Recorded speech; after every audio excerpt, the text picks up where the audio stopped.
Hey everybody, Tim Thomas from Finders Keepers Sport Fishing here. I've had a lot of questions this year about the new Koyote Ugly flashers that are on the market this year as compared to the shark flashers that have been around for a couple years. So what I thought I'd do today while we're out on the water going for some king action is take a little break and show you guys the differences, because they're a little bit subtle, and from afar you're not going to see those differences. You got to look at them pretty close to see them, but it makes a big difference when they hit the water. The coyotes run a lot smoother, they're not going to wander on you, and they're going to bling a little bit more. I'm going to show you those differences now.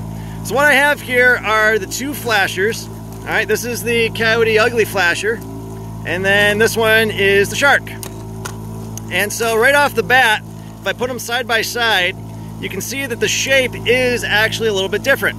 You can see that the nose on the Koyote flasher is more streamlined, and on the shark we've got more of a blunt nose shape to the front. All right, so that's the first thing that's noticeable right off the bat. The second thing, and it's not as intuitive, if I put these side by side right here on a flat surface and go down and take a look, all right, you're going to notice that the shark flasher is bent differently than the Koyote Ugly flasher is. And so that pitch is also going to make the flashers run differently through the water.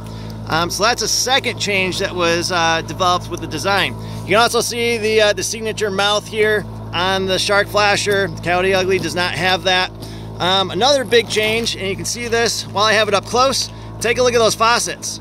All right, those are round pie shapes inside there, and if I get this just right, you can see the little pie shapes that no matter what angle this flasher is going to go at, you get all that bling. Look at all that flashing going on. So no matter what angle you put this at, you're going to get a lot of flash down under the water.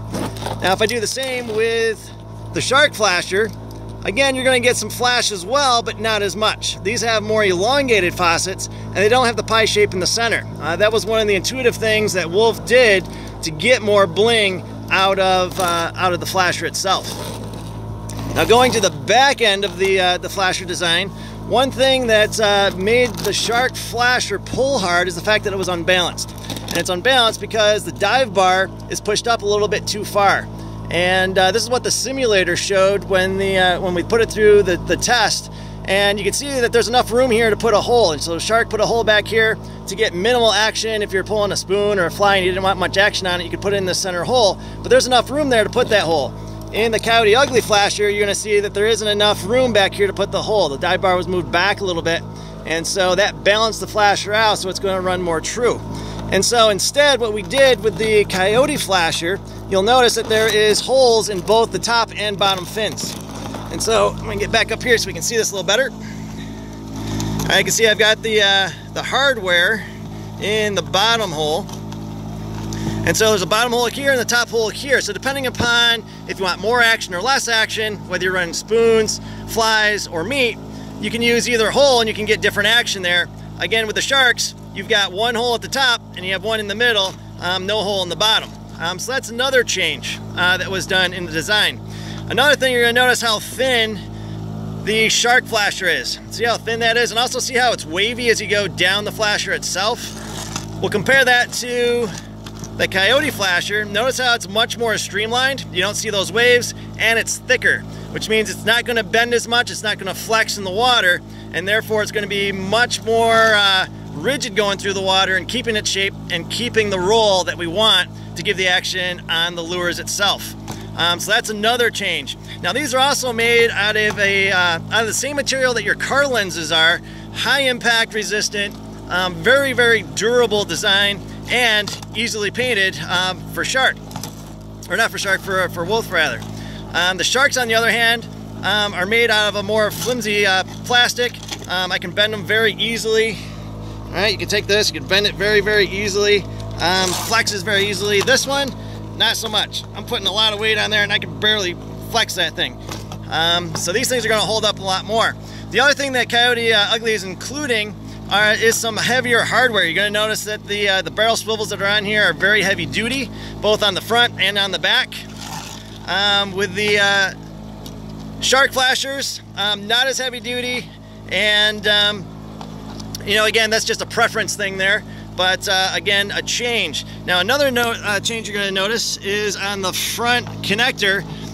Shark's got 3 holes, and these are smaller, again to accommodate the smaller hardware. On the Koyote flasher, only 2 holes, but they're much larger. Again, front hole is going to give you more of a tight roll. The second hole back is going to give you a larger roll, again for different actions on the lures that you want to get. And so there's a bunch of different changes there. Again, these are all design changes with the Koyote flashers, making them different than the Sharks. And I can tell you that they pull much less. They pull more like a spin deck or an E-chip would. And the Sharks do pull very hard. They've got a bigger roll to them. We've heard reports of them wandering into other lines.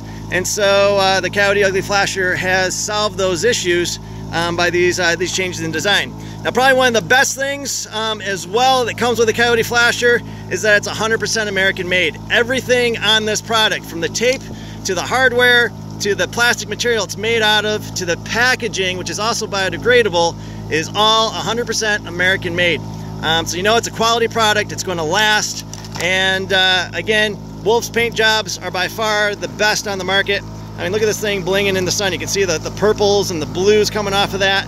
These dots are also UV lighting up. Well, look at that pink I get off of there. Just absolutely amazing the paint jobs that he does on there. And so I just wanted to give you guys a little heads up on some of the changes.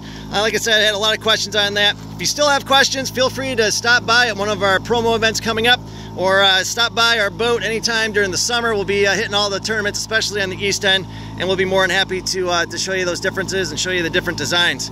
So with that being said, we're going to get back to fishing, see if we can find some more kings, and get back to doing our thing out here. So good luck on the water, everybody. Tight lines, and we'll see you next time.